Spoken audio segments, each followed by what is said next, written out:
নমস্কার। আজ আবার বিশ্ব প্রেম পর্যায়ের আলোচনা নিয়ে আসা হলো।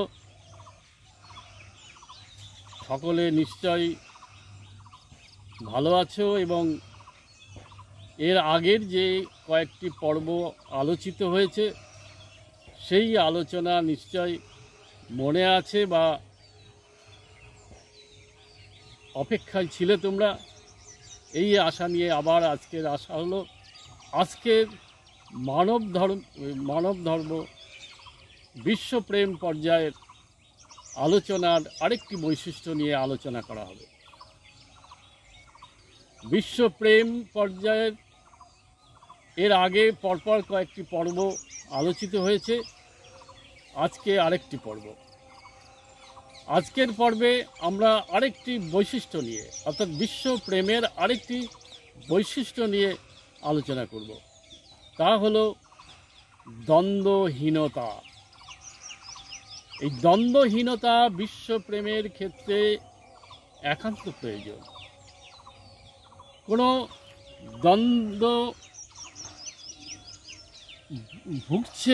দ্বন্দ্বে ভুগছে এমন কোনো ব্যক্তি কখনো বিশ্বপ্রেমের পর্যায়ে আসতে পারে না, বিশ্বপ্রেম তার মধ্যে জাগতে পারে না। দ্বন্দ্বহীন হওয়া দরকার, অর্থাৎ নির্দ্বন্দ্ব হওয়া দরকার। শ্রীকৃষ্ণ গীতাতে অর্জুনকে বলছেন সাংখ্য যোগে অর্থাৎ গীতার দ্বিতীয় অধ্যায় যে অর্জুন তুমি নির্দ্বন্দ্ব হও। এই নির্দ্বন্দ্ব হওয়াটা খুবই প্রয়োজন এবং আমাদের বুঝতে হবে এই নির্দ্বন্দ্ব ব্যাপারটা কিভাবে নির্দ্বন্দ্ব হওয়া যায়। গীতার প্রথম অধ্যায়ে দ্বন্দ্বের কথা বলা হয়েছে। সেখানে প্রথম শ্লোকেই ধৃতরাষ্ট্র যে প্রশ্ন করেছিলেন সঞ্জয়কে, সেই প্রশ্নের মধ্যেই দ্বন্দ্ব রয়ে গেছে। সেখানে তিনি দুটো ভাগে ভাগ করেছেন সেই যোদ্ধাদের। শুধু যোদ্ধাদের নয়, বিশ্বের প্রতিটি মানুষকেই বলা যায় দুটি ভাগে ভাগ করে দিয়েছেন। একটাকে বলছেন আমার সন্তানেরা, অর্থাৎ কুরুবংশীয় বা কুরু বংশ থেকে উৎপত্তি হওয়া বা জন্ম হওয়া ব্যক্তিগণ, তারা রয়েছে এক পক্ষে। আর এক পক্ষে রয়েছে পাণ্ডব পক্ষ বা পাণ্ডব বংশের ব্যক্তিগণ। এই দুটি পক্ষে বিভক্ত হয়ে রয়েছে। এই কারণে দ্বন্দ্ব দেখা দিয়েছে।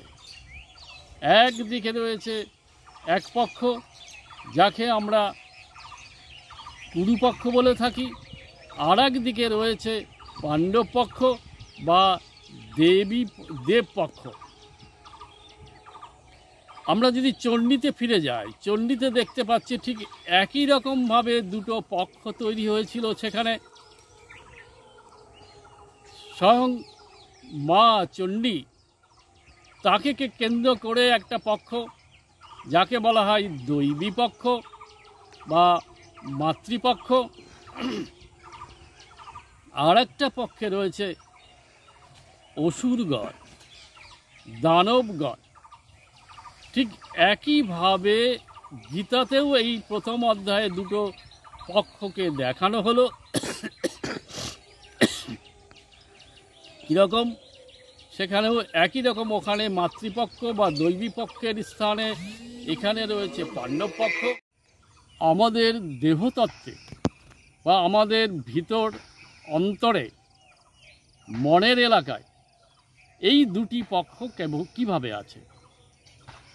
চণ্ডীতে আমরা যাকে দেবী পক্ষ বলছি বা দৈবী পক্ষ বলছি, সেখানে স্বয়ং মা চণ্ডী, স্বয়ং মহামায়া এক পক্ষে রয়েছেন এবং অন্য পক্ষে রয়েছেন অসুরেরা।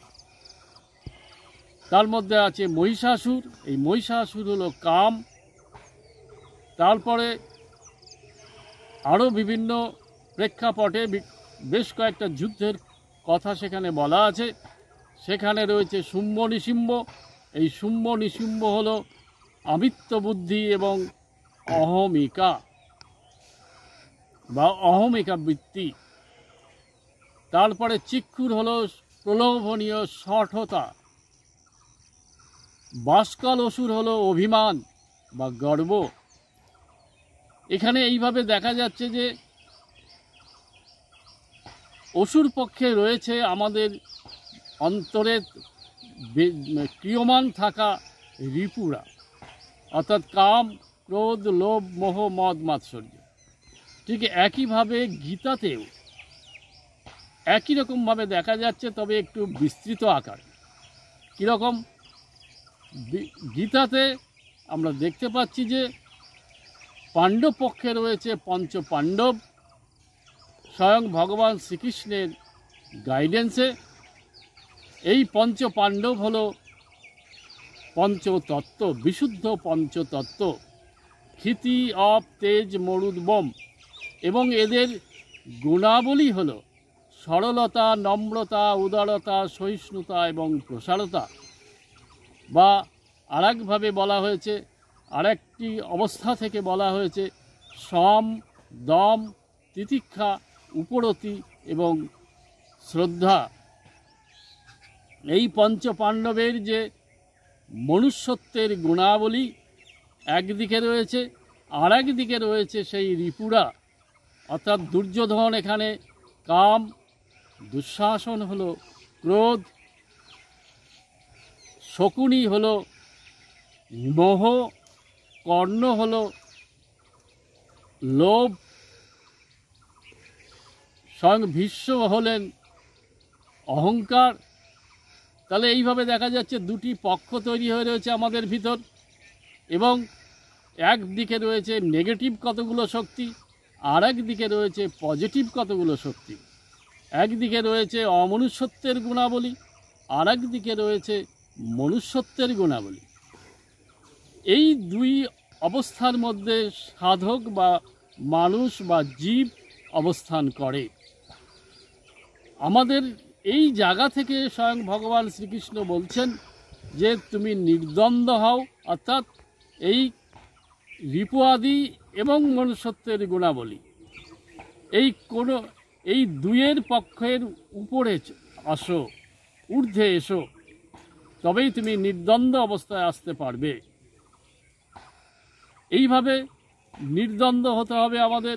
এছাড়াও আমরা বিভিন্নভাবে দ্বন্দ্বে ভুগি। আমাদের কলকাতায় একজন কবি ছিলেন শক্তি চট্টোপাধ্যায়।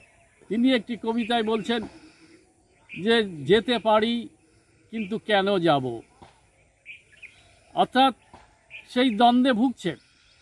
যেতে পারি অর্থাৎ কোথায় যেতে পারি? মনুষ্যত্বের চূড়ায় পৌঁছাতে পারি, মনুষ্যত্বে পৌঁছাতে পারি, কিন্তু কেন যাব?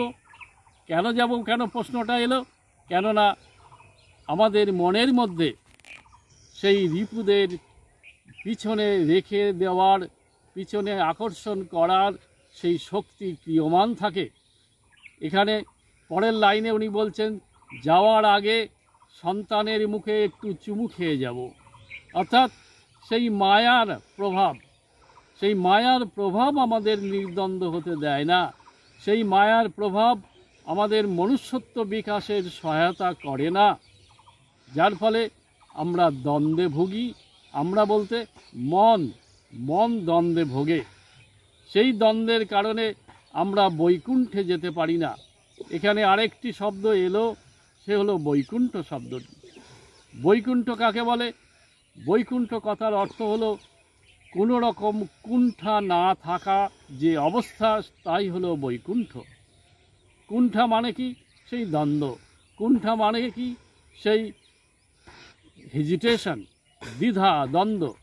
এই দ্বিধা দ্বন্দ্ব যতদিন আছে আমরা বৈকুণ্ঠে প্রবেশ করতে পারি না। অর্থাৎ আমাদের মন বুদ্ধিকে নিয়ে নির্দ্বন্দ্ব অবস্থায় যতদিন না পৌঁছাতে পারি বা পৌঁছানো যায়, ততদিন সেই বৈকুণ্ঠ ধাম, অর্থাৎ এমন একটি অন্তরের অবস্থা, এমন একটি মানুষের চেতনার অবস্থা যেখানে কোনো কুণ্ঠা থাকে না। সর্ব অবস্থায় সে নির্লিপ্ত থেকে, সর্ব অবস্থায় সে নিজেকে সুন্দর আনন্দে ধরে রেখে বিরাজ করতে পারে। তাহলে এখানে দেখা গেল এর সঙ্গে আমাদের বিশ্বপ্রেমের কি সম্পর্ক? অবশ্যই সম্পর্ক রয়েছে, আমরা তা অনেকটা বুঝতেও পেরেছি। তা হলো বিশ্বপ্রেম হতে গেলে কোনো দ্বন্দ্ব থাকলে চলবে না, নির্দ্বন্দ্ব হতে হবে, দ্বন্দ্বহীনতা আমাদের অন্তরে প্রয়োজন। এবং এই বিশ্বপ্রেমের এটাই একটি বিশেষ বৈশিষ্ট্য। বিশ্বের প্রতিটি ব্যক্তি তার কাছে আপন, তাই বলে কি সে বিশ্বের প্রতিটি ব্যক্তির কাছে গিয়ে গিয়ে ভালোবাসবে? বিশ্বের প্রতিটি মানুষের কাছে গিয়ে গিয়ে তার সেবা বা তার উপকার করবে? তা নয়। বিশ্বপ্রেমের জন্য প্রতিটি ব্যক্তির কাছে যাওয়ার প্রয়োজন পড়ে না। দুজন, পাঁচজন, 10 জন সবার মধ্য দিয়েই তার বিশ্বপ্রেমের প্রকাশ ঘটতে পারে। আসল বিশ্বপ্রেমের প্রকাশ তো হবে তার অন্তরে, তার চেতনায়। তার চেতনা যখন এই সংকীর্ণতা থেকে মুক্ত অবস্থায় বিরাজ করবে, তখনই সে বিশ্বপ্রেমের দ্বারে এসে বা বিশ্বপ্রেমের গর্ভে এসে অবস্থান করতে পারবে, বিশ্বপ্রেমের সাগরে নিজেকে অবগাহন করাতে পারবে। তাই তো আমাদের নির্দ্বন্দ্ব হওয়া প্রয়োজন, দ্বন্দ্বহীনতা আমাদের প্রয়োজন। তাহলে আজকের বৈশিষ্ট্য নিয়ে আলোচিত হলো। আশা করা যায় সকলের চেতনা এই ব্যাপারটি, এই বিষয়টি বা এই বৈশিষ্ট্যটি গ্রহণ করেছে, বা চেষ্টা করব আমরা ক্রমে ক্রমে দ্বন্দ্বহীন হয়ে, নির্দ্বন্দ্ব হয়ে, মুক্ত চেতনা সম্পন্ন হয়ে বিশ্বের সকল মানুষের কাছে আমাদের সার্বজনীন ভাবকে বজায় রেখে বিশ্বপ্রেমে অবগাহন করতে পারব। আজকের মতো আলোচনা এখানেই শেষ হলো। নমস্কার, সকলে আনন্দ থেকো।